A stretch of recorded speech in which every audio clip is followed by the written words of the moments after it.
Howdy, I'm Dr. Hitansh, and currently I'm working on seeing how drug mutates over the years. And right now I'm working on Ebola case, so seeing how that would mutate and how we can come up with a vaccine to help prevent it in the future. However, that takes years upon years, but with HPC it can be done much faster. However, I don't know any technical knowledge about HPC. I don't know how to use it, but with NAI I can do that. Let's continue with Google.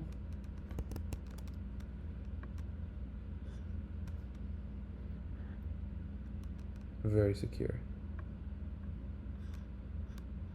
Logging with Google and through Auth0 allows you to save our future queries into the cloud so you can always look at them later.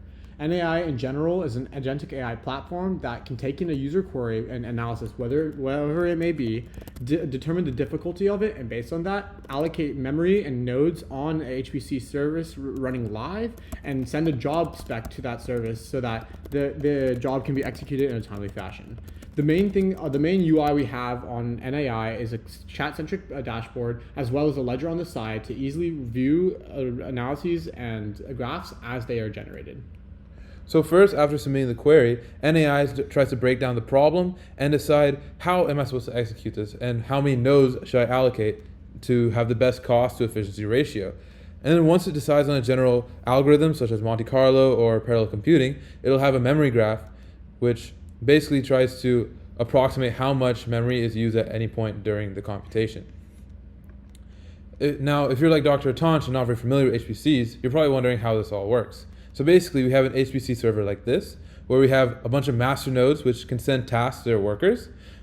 In this example, green nodes are worker nodes that are ready for a task, yellow would be they're working, and red is obviously they're not able to take a task. Back to like how we actually execute on the user's analysis. Let's say the user says, hey, I want you to analyze my stock portfolio, and they input some medium, say like a CSV file.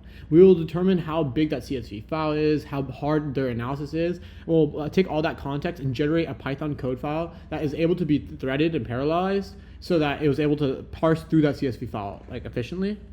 So if you're wondering what the Python code file is, it would look something like this, while the job spec that we send to the HPC would look like this. And the job spec is pretty important because that tells the cache scheduler on a lot of popular HPC platforms like when to put their task in, especially because there's always thousands of tasks running on an HPC cluster at one time.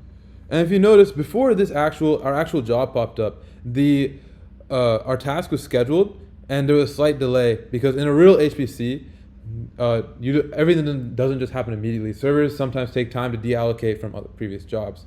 So right now it says it's going to take a long time, which it typically does with high performance computing because there's so many simulations that we have to run to actually decide what mutation will this E. coli have in the future.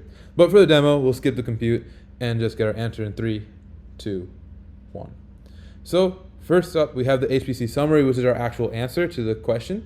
This is general information about the E. coli in a year from now. And we can, since this is about protein folds, we also have a generated 3D model of the fold that we referenced before with the specific atoms and amino acids as well.